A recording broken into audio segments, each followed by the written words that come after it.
இப்போ பார்த்தீங்கன்னா நான் ஒரு கதையை ஷேர் பண்ண போகிறேன். இந்த கதை வந்து ஸ்பெசிஃபிக்காக பார்த்தீங்கன்னா டெலிவிஷன், சினிமா, ஸோ அது ரிலேட்டட் அதை சம்மந்தப்பட்டு இருக்கிறதுனால தான் இந்த எக்ஸ்பீரியன்ஸ், இந்த ஓன் எக்ஸ்பீரியன்ஸ்னு சொல்ல முடியாது, இன்னொருத்தவங்களுடைய எக்ஸ்பீரியன்ஸ் வந்து சுட்டு இதை நான் வந்து சொல்கிறேன். டிஸ்க்ளைமர் போடுற மாதிரி தான், இக்கதையில் வரும் கதாபாத்திரங்கள் அனைத்தும் கற்பனையே இல்லை, உண்மைதான். ஆனால் வந்து பெயர்கள் சூட்டப்படவில்லை. யார் எவருன்னா நான் சொல்ல போகிறதில்ல, கெஸ் பண்ணுறேங்க. ஓகேவா? வீடு ரொம்ப அதிகமாகிடுச்சு. ஏசிங்கிற உண்மை டாபிக் என்னன்னு பார்த்தீங்கன்னு வச்சுங்களேன், ஒரு டெலிவிஷன் சீரீஸ், அதாவது டிவி சீரியல் வச்சுங்களேன். அந்த டிவி சீரியலுக்கு வந்து என்றைக்குமே பார்த்தீங்கன்னா ஃபர்ஸ்ட் நம்பர் 1 ஸ்டோரி வந்து எதை பேஸ் பண்ணதுன்னு ஒன்று இருக்கும். ஓகேவா? இப்போ வந்து நான் ஒரு கதை எடுக்கிறாங்க, அது வந்து ஒரு வயதான 2 தம்பதிகளுக்கு நடக்கிற கதைனா வந்து ஒரு சின்ன பையனை கேஸ்டின்ல சேர்க்க முடியாது. ஃபர்ஸ்ட் வந்து எனக்கு பேசிக் நீடே ஒரு ஸ்டோரி தான். அதுக்கப்புறம் தான் வந்து அந்த ஸ்டோரிக்கு யார் ஆப்ட் ஆகிற கேஸ்டின் க்ரூவை நான் எடுக்கணுமே. அந்த ஸ்டோரிக்கு செட் ஆகிற ஒளிப்பதிவாளர், அந்த ஸ்டோரிக்கு செட் ஆகிற மியூசிஷியன், இல்லை அந்த ஸ்டோரிக்கு யார் வந்து ஃபண்டு கொடுக்குற ஒரு தயாரிப்பாளர், ஸோ எல்லாரையும் நான் திரட்டி தான் வந்து ஒரு டிவி சேனல்லே ஒரு பேனர்லேயே வந்து நான் ரிலீஸ் பண்ண முடியும். இதுதான் ஆக்சுவலாக கரெக்ட் ஃபார்மட். பட் ஆனால் இது நடக்குதா இங்கன்றதா ஒரு டவுட். கிளைமேக்ஸ் சொல்லிட்டேன், ஸ்டார்டிங் சொல்லணும்ல, ஸோ ஸ்டார்டிங்லேருந்தே கதைக்குள்ள வந்துடுறேன். பிரபல டிவி சீரியல் வந்து என்ன பண்ணாங்கன்னா அவங்களுடைய ஒரு ஃப்ரான்ச்சைஸ் சீரீஸ். அது ஆக்சுவலாக அது வந்து நான் ஸ்கூல் படிக்கும் போது, நான் என்ன படிக்கும் போதுன்னா நான் ஒரு 4வது 3வது படிக்கும் போது அந்த சீரியல் வந்து அந்த பர்டிகுலர் சேனல்ல செம பிரபலம். அது எப்படி பேஸ் பண்ணது பார்த்தீங்கன்னா வச்சுங்களேன், அந்த கதையில பார்த்தீங்கன்னா எல்லா ஸ்கூல் ஸ்டூடெண்ட்ஸு அதை பேஸ் பண்ணின ஒரு சீரியல். அது ஆழ்பத்தை உரிச்சு கொடுத்துடலாம். கதை என்ன சீரியல், என்ன படம், என்ன சேனல் வரைக்கும் உங்களுக்கு தெரிஞ்சிருக்கும். இந்த சீரியலோட ஃப்ரான்ச்சைஸ் வந்து இப்போ சமீபத்தில் ரீலான்ச்சும் பண்ணாங்க.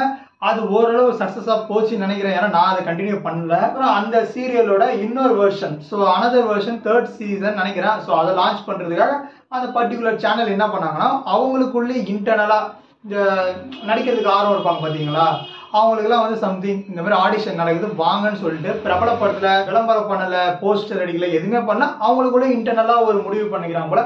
இது வந்து இந்த விஷயம் ஒரு 4-5 பேருக்கு கசிஞ்சு என்ன பண்ணாங்கன்னா அதில் எனக்கு சம்மந்தப்பட்ட ஒரு ஆள், ரொம்ப சம்மந்தப்பட்ட ஒரு ஆள், அவரோட நண்பர்கள் ஒரு 3 பேர், அதில் ஒரு பொண்ணு, இன்னொருத்தர் வந்து கொஞ்சம் ஃபேட்டாக இருப்பார், அவர் கொஞ்சம் ஹைட்டாக இருப்பார், இன்னொரு நார்மலாக என்ன மாதிரியே இருப்பார் வச்சுக்கோங்களேன். ஸோ அந்த 3 பேருமே பார்த்தா ஒரு ஷார்ட் ஃபிலிம் லைனில், ஒரு சினிமா லைனில் இன்வால்வ் ஆகிருக்கிற ஒரு ஆளுங்க தான். ஸோ அவங்களுக்கு இந்த நியூஸ் வருது. ஸோ அவங்க என்ன பண்ணாங்க, சென்னைக்கு ஹெட்டாக வராங்க. அந்த ஆடிஷன் நடக்கிற ஏரியாவில் பார்த்தீங்கன்னா இவங்க ஒரு 10 பேர் தான் போயிருக்காங்க போல. இவங்க என்ன நினச்சிருக்காங்க, அடா பாருங்களா 10 பேர் தான் வந்திருக்காங்க, இந்த பெரிய சீரியல் இன்னொரு 10 பேர் தான் வந்திருக்காங்க போல ஆடிஷனுக்கு, பரவாயில்ல அடிச்சிடலாம், தூக்கிடலாம், கவுத்துடலான்னு சொல்லி நினைக்கும் போது தான் நேரம் ஆக ஆக இவங்களுக்கு சாவு அதிகமாக இருந்திருக்கு. சுச்சுவேஷன் வேற வந்து எல்லாருமே பார்த்தீங்கன்னா வச்சுங்களேன், இப்போ நார்மலாக வந்து இப்போ என்ன நீங்கள் ஏதாவது ஒருத்தர் என்ன வீடியோவில் பார்த்தாலுமே இந்த ஆள் யாருன்னே தெரியல, புதுசாக இருக்கானேன்னு சொல்லி நீங்கள் நினைக்க பார்த்தீங்களா, அந்த மாதிரி இருந்தாலும் பரவாயில்ல. ஆனால் அவங்க யாருமே அப்படி நினைக்கல. எல்லாருமே பார்க்கும்போது ஹேய் நீ புஷ்பா புருஷன் தானடா அந்த மாதிரி இருக்கிற மாதிரி, தம்பி உன்னை இன்ஸ்டாகிராமில் இங்கே பார்த்துருக்கேனேப்பா, தம்பி உன்னை அங்கே பார்த்துருக்கேனே, இப்போ நீ இவ்வளோ ஃபேமஸான செலிபிரிட்டி இல்லைப்பா, யூடியூப்பில் உனக்கு இவ்வளோ சப்ஸ்கிரைபர் இருக்கிறாங்களப்பா, இன்ஸ்டாகிராமில் உனக்கு 4 லட்சம் ஃபாலோவர் இருக்கிறாங்கன்னு சொல்லிட்டு இந்த மாதிரி பர்சன்ஸ் தான் அங்கே மோஸ்ட்டாக வந்திருந்தாங்க. அவங்க மேலேயும் தப்புன்னு சொல்ல முடியாது. பிகாஸ் எல்லாருக்குமே ஒரு ஃபேம் வேணும், ஒரு அட்டைன் வேணும்னு சொல்லிட்டு தான் இந்த இன்ஸ்டாகிராமில் அவங்களுடைய திறமைகள், ரீல்ஸோ, ஃபோட்டோகிராஃபி என்னென்னமோ காட்டி அவங்க வந்து ஃபேமஸ் ஆகுறாங்க. ஸோ அந்த ஃபேமஸான பட்சத்தில் தான் அவங்களுக்கு இந்த சீரியல் ஆப்பர்ச்சுனிட்டிஸ், அதுக்காக அவங்க வராங்க. நான் தப்பு இங்கே யாரை சொல்ல போகிறேன்னு பார்த்தீங்கன்னா வச்சுங்களேன், அந்த சீரியலோட டைரக்டர், மேபி அவர் தான் அங்கே இருந்தார் போல். ஸோ சீரியலோட டைரக்டர் மேபி அவங்களுக்கு இன்ஸ்ட்ரக்ஷன் கொடுத்தா டிவி சம்மந்தப்பட்ட யாரோ ஒருத்தங்க மாதிரி நான் இந்த இடத்துல தப்புன்னு சொல்கிறேன். தப்புன்னு ஓப்பனாக சொல்லலாம், ஒன்றும் பிரச்சனை இல்லை, தப்பு தான். இதோட கான்செப்ட் வந்து ஒரு சின்ன பசங்களை சம்மந்தப்பட்டது இருக்கும்போது அப்போது நீங்கள் பிடிக்கிற எல்லா ஃபேஸஸுமே சின்ன பசங்க மாதிரி தான் இருக்கும். அவங்க ஒரு குருட்டு நம்பிக்கையில் போனாங்க, சரி நமக்கு ஸ்கூல் வாய்ப்பு வருமேன்னு சொல்லிட்டு. ஏன் அவங்களுக்கு இந்த நம்பிக்கை வந்துச்சு, ஃபஸ்ட்டு அந்த சீரியலில் இதுக்கு முன்னாடி நடித்தவங்களாம் எப்படி இருந்தாங்கன்னு சொல்லிட்டு அந்த ஃபேஸஸ்லாம் இருக்குது பார்த்தீங்களா, அவங்க யாருமே பார்த்தா ஸ்கூல் ஸ்டூடெண்ட் மாதிரியே இருக்க மாட்டாங்க. இதில் வந்து அந்த சீரியலுமே பார்த்தா அவங்க எல்லாருமே அடல்ட்ஸ் மாதிரி தான் இருப்பாங்க. அவங்க வந்து ஒரு டீனேஜர்ஸ் மாதிரி இருக்க மாட்டாங்க. ஆனால் இருந்தாலும் வந்து ஆடியன்ஸ் பார்த்துட்டாங்க. இவ்வளோ ஏங்க நண்பன் படத்தில் விஜய்க்கு 18 வயசுன்னு சொன்னால் நம்புவீங்களா? விஜய்க்கு, ஸ்ரீகாந்த், ஜீவாவுக்கு, சத்யனுக்கு எல்லாருமே அந்த படத்தை பொறுத்தவரைக்கும் 18 வயசு தான். ஆனா பார்க்கும்போது நம்பணுமா இல்லையா?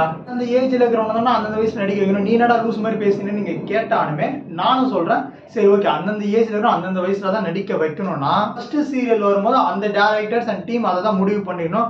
இப்போ அதோட ரீபூட்னு ஒன்று எடுத்தாங்க பார்த்தீங்களா? அந்த ரீபூட்ல நடிச்ச யாராவது காலேஜ் ஸ்டூடெண்ட் மாதிரி இருந்துச்சு, காலேஜ்னு வந்து பாருங்க ஸ்கூல் ஸ்டூடெண்ட் மாதிரி இருக்கானா? அப்போ அந்த சீரியல்ல இருக்கிறவங்க எல்லாம் வந்து பெரிய பாப்புலரான யூடியூப்ல இருந்து வந்தவங்க, இல்லைன்னா அவங்க இன்ஸ்டாகிராம் ரீல்ஸ் இதுல இருந்து ஹிட் ஆனவங்க தான் எல்லாருமே பாத்தீங்கன்னா வச்சுங்களேன், காலேஜ் முடிச்சு ஒர்க்ல போற ஆளுங்க.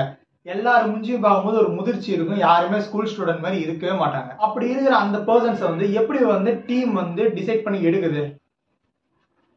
அவங்க ஃபேஸ் சின்ன பசங்க மாதிரி தான் வேணும்னா அந்த சீரியல் அவங்களும் நடிச்சிருக்க மாட்டாங்க, யாருமே நடிச்சிருக்க மாட்டாங்க. சிம்பிளா ஒரே ரீசன், அவங்களுக்கெல்லாம் இதுக்கு முன்னாடி ஒரு ஃபேம் இருக்கு. இந்த ஃபேம் இருக்கிற பர்சன்ஸை நடிக்க வச்சா இன்னும் ஆடியன்ஸ் பார்ப்பாங்கன்ற நம்பிக்கையில தான். சிரிக்கிட்டே பேசலாமா? நல்லா தான் இருக்கும். ஸோ அவங்களுக்கு இதுக்கு முன்னாடி ஃபேம் இருந்தது தான் அவங்க அந்த சீரியல்ல நடிச்சதுக்கான ஒரு மெயின் ரீசனே.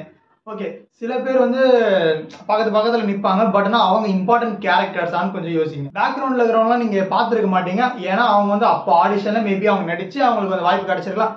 ஆனால் அவங்க இம்பார்ட்டன்ட் கேரக்டரா போட்டாங்களா? இம்பார்ட்டன்ட் கேரக்டரா போட்ட எல்லாருமே பாத்தீங்கன்னா ஏதோ ஒரு வகையில ஹிட் ஆனவங்க தான். ஓகே, அவங்களுக்கு ஒரு நம்பிக்கை கிடைச்சிருச்சு, அதனால அவங்க சீரியல்ல நடிச்சாங்க, இன்னுமே ஃபேம் ஆனாங்க. ஸோ நல்ல விஷயம் தான். நடிச்சு காட்ட சொல்லியிருக்காங்க. நடிச்சு காட்டுறதுக்கு அப்புறம் வந்து அவங்க கேட்ட நெக்ஸ்ட் கேள்வி என்னன்னா, தம்பி நீ வந்து என்னென்ன இதெல்லாம் ஷார்ட் ஃபிலிம்ல நடிச்சிருக்கீங்களா? ஷார்ட் ஃபிலிம் உங்களுக்கு என்ன ஃபேம் இருக்கு? நீங்க வந்து மீடியாவில் எவ்வளோ ஃபேம் வச்சிருக்கீங்கன்னு சொல்லிட்டு இன்ஸ்டாகிராம்ல எவ்வளோ ஃபாலோவர்ஸ்னு கேட்டாங்க. நம்ம பயலுகள்லாம் வெறும் 200 தான். 200 500 சம்திங் அந்த ரேஞ்சில் தான் போயிருக்காங்க போல. அவங்க வந்து ஓகே, அடுத்த கேள்வி என்ன கேட்டிருக்காங்க, ஆக்டிங் பத்தி, நீங்க நடிச்சதை பத்தி எந்த ஒரு டிஸ்கஷன் இல்லாம நீங்க வந்து அந்த ஸ்கூல் கேரக்டருக்கு உங்களுக்கு அது நம்பிக்கை இருக்கா, நீங்க அதுக்கு செட் ஆவீங்கன்னு சொல்லிட்டு அப்படின்ற கேள்வி தான் கேட்டிருக்காங்க போல. அந்த கேள்விக்கு என்ன அர்த்தம்னா, தம்பி நீ ஃபாலோவர்ஸ் இல்லை, உன் மூஞ்சதை எப்படியாவது நான் வந்து உனக்கு போக சொல்லிடணும், சரி தம்பி நீ செட் ஆக மாட்டேன்னு சொல்லிட்டு அப்படி இன்டெரக்டா அமைச்ச கதை தான் அந்த கதை. இன்னொரு 2 பேர் போனாங்க, அவங்க வந்து நெக்ஸ்ட் ரவுண்ட் வரைக்கும் போனாங்க, பட் ஆனா அதோட அவங்க ஸ்டாப் ஆயிட்டாங்க. நம்ம சரித்திரத்தை புரட்டி பார்த்தீங்க வச்சுக்கீங்களேன், இந்த மாதிரி வந்து ஒரு சீரியல் ஆரம்பிக்கிறாங்கன்னா, இல்லைன்னா வந்து இந்த பாட்டு ஷோ ஆரம்பிக்கிறாங்க, டான்ஸ் ஆரம்பிக்கிறாங்க வச்சுங்களேன், என்னதான் பண்ணுவாங்க, பொதுவாக எல்லா இடத்துலையும் பேனர்ஸ் இதெல்லாம் போட்டு இந்த விஷயம் இங்கே நடக்குது, நீங்கள் வாங்க பார்ட்டிசிபேட் பண்ணுங்க, பார்ட்டிசிபேட் பண்ணி நல்லா பர்ஃபார்ம் பண்ணுங்க, நீங்கள் வந்து இங்கே வந்து நல்லா ஷோ பண்ணலாம் அப்படின்னு சொல்லிட்டு தான் சொல்லுவாங்க. ஆனால் இப்போ வர வர எல்லாமே என்ன ஆகுதுன்னா, பெரிய ஹோட்டலில் போனால் கிச்சன் ரூம்ல விட மாட்டாங்க பார்த்தீங்களா, அந்த மாதிரி வந்து ஒரு பெரிய ஷோவை பெரிய விஷயத்தை கிராண்டாக காட்டணுன்றதுக்காக அதுக்கு பின்னாடி என்னதான் நடக்குதுன்னு சொல்ற விஷயத்தை காட்டவே மாட்டாங்க. ஏன் இதெல்லாம் சிம்பிளா முடிஞ்சதுன்னா, அவங்க வந்து ஆல்ரெடி ஃபிக்ஸ் பண்றாங்க, நமக்கு வந்து ஒரு முகம் தெரிஞ்ச ஆளா வேணும், செலிபிரிட்டியா வேணும், ஸோ அவங்க நடிச்சாதான் வந்து சீரியல் நல்லா ஓடும், இல்லைன்னா வந்து ஓடாது. ஏன்னா அவங்க கதை மேல நம்பிக்கை இல்லை, கதை வந்து முக கதை, அது வந்து எப்படி வியாபாரம் பண்ணணும்னு தெரியல. ஸோ அதனால ஓடாத விளம்பரத்துக்கு வந்து த்ரிஷாவே நயன்தாராவே நடிக்க வச்சா மாசா விளம்பரத்தை குடிப்பாங்க, சைனா மாட்டிப்பாங்கன்னு சொல்லிட்டு அவங்களோட நம்பிக்கை. ஏன்னா அவங்களோட ஃபர்ஸ்ட் அந்த சீரியலோட பிரான்ச்சைஸோட அந்த 2005 வந்துச்சு பாத்தீங்களா, எங்க யாருக்குமே அந்த நடிகைகள் யாருன்னே தெரியாது, சுத்தமா தெரியாது. இவன் இங்க வந்து நடிச்சானா, இந்த குழந்தை நட்சத்திரமா இங்க வந்து வந்துச்சுன்னு சொல்லிட்டு எதுவுமே தெரியாது. வீடியோ யாரும் அப்பெல்லாம் யூடியூபும் கிடையாதுல்ல, இவங்க தான் இப்படி வளர்ந்து இப்படி ஆயிட்டாங்கன்னு சொல்லி எதுவுமே கிடையாது. அவங்க எல்லாம் நியூ ஃபேஸஸ். ஆனா அந்த சீரியல் நடிச்சதுக்கு அப்புறம் அவங்களுக்கு எல்லாருக்குமே தெரியும், இன்க்ளூடிங் அவங்களை இப்ப பார்க்கும்போது கூட சில பேர் சார் அந்த சீரியல்லாம் அப்ப நல்லா இருந்துச்சு, அது ஒரு மாதிரி ஒரு யூத் வைப்பை கொடுத்துச்சு அப்படின்னு சொல்லிட்டு சொல்றாங்க. அந்த இம்பாக்டை வந்து ஒரு நியூ ஃபேஸஸ் கொடுக்க முடியுது. எதனால கொடுக்க முடியும் நியூ ஃபேஸஸ்? லிட்டரலி அந்த ஸ்டோரி தான். அந்த டேரக்டர்ஸ் இந்த ஸ்டோரியை தான் நம்பினாங்க தவிர்த்துட்டு, அந்த கேஸ்டின்குள்ள நடிக்கிறவங்க நம்மளுக்கு மேபி அவங்க டேலண்ட்டை நம்பியிருப்பாங்க தவிர்த்து அந்த ஃபேஸை நம்பியிருக்க மாட்டாங்க.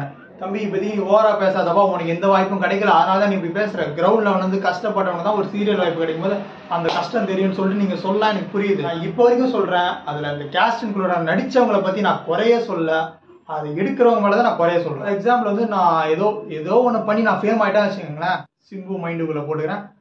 ஃபார் எக்ஸாம்பிள் நான் இப்போ ஒரு ஹாலிவுட் ஆக்டர் ஆகிட்டேன்னு வச்சுக்கோங்களேன், அந்த மாதிரி நான் ஒரு ஃபேம் ஆகிட்டேன்னு வச்சுக்கோங்களேன். ஃபேம் ஆனதுக்கப்புறம் அந்த சப்போஸ் அந்த ஆடிஷனுக்கு நான் போகும்போது அந்த கேரக்டர் ரோலுக்கும் எனக்கு செட்டே ஆகுது வச்சுக்கோங்களேன். கேரக்டரில் எனக்கு எடுத்துக்கிறாங்கன்னா அதுதான் தப்புன்றேன். அதுக்கு தாங்க அந்த ஆடிஷன் ஃபர்ஸ்ட் ஸ்கிரீனிங் வைக்கிறாங்க. ஓகே இவன் இந்த கேரக்டர் நடிக்கிறான்ப்பா, ஓகே அவனுக்கு இந்த கேரக்டர் இப்படி கொடுத்துருன்னு சொல்லிட்டு கொடுக்குறாங்க. அது ஃபேமா இருக்கிற நான் வந்தானே அதை ஏற்றுக்க கூடாதுன்னு சொல்கிறேன். இன்னும் ஓப்பனாக சொன்ன வச்சுங்களேன், எனக்கு வந்து நடிக்க தெரியலங்க, என் கூட இன்னொருத்தர் அவருக்கு ஃபேமே இல்லை, ஆனால் ஒரு பக்காவாக நடிக்கிறாரு வச்சுங்களேன், அப்போ யாருக்கு கொடுக்கணும் அந்த அங்கீகாரத்தை? அவருக்கு தானே கொடுக்கணும், எனக்கா கொடுக்கணும்? அந்த 3 பேர் உனக்கு தெரிஞ்சவங்கடா, அதனாலதான் நீ அவங்களுக்கு முட்டு கொடுத்து பேசினீர் அப்படின்னாங்கன்னா, உங்களுக்கே ஏதோ ஒரு டைம்ல இந்த வீடியோ பாக்குறவங்க இருந்தாலும் சரி, இதுக்கப்புறம் சின்ன பசங்க இருந்தாலும் சரி, வளரவங்க இருந்தாலும் சரி, எல்லாருக்குமே பாத்தீங்கன்னா நடிக்கணும்னு ஏதாவது ஒரு டைம்ல ஆசை வரும். அப்படி ஆசை வந்து நீங்க ஒரு ஆடிஷன்ல நிற்கும் போது உங்களை விட ஃபேமான ஆளு அவங்க நடிக்கவே தெரியல, பட் ஆனால் உங்களுக்கு நல்லா நடிக்க தெரியும் போது அப்போ அந்த ஆதங்கம் வரும். இன்ஸ்டாகிராம்ல எத்தனை ஃபாலோவர்ஸ் பா, நீ என்ன பண்றன்னு கேட்காம நடிச்சு காட்டுங்க, ஸ்கிரீன் டெஸ்ட் பண்ணுங்க. அதுல யாரு பெர்ஃபெக்டா இருப்பாங்க? மேபி அவங்க நல்ல ஃபேமுங்கிற போது நல்லாவே நடிக்கலாம், இவங்க நல்லா நடிக்கலாம். ஆக மொத்தம் நடிக்கிறவங்களை எடுங்கப்பா. இன்ஸ்டாகிராம் ஃபாலோவர்ஸ்னா எதுக்குப்பா? இந்த வீடியோ வந்து ஒரு தக்கோட முடிக்கணும்னா, இங்க திறமைய காட்டுறது பிரச்சனை இல்லைங்க, ஆனா இங்க ஒருத்தனால திறமைய காட்டவே முடியலன்றாங்க பாத்தீங்களா, அதுதாங்க பிரச்சனை.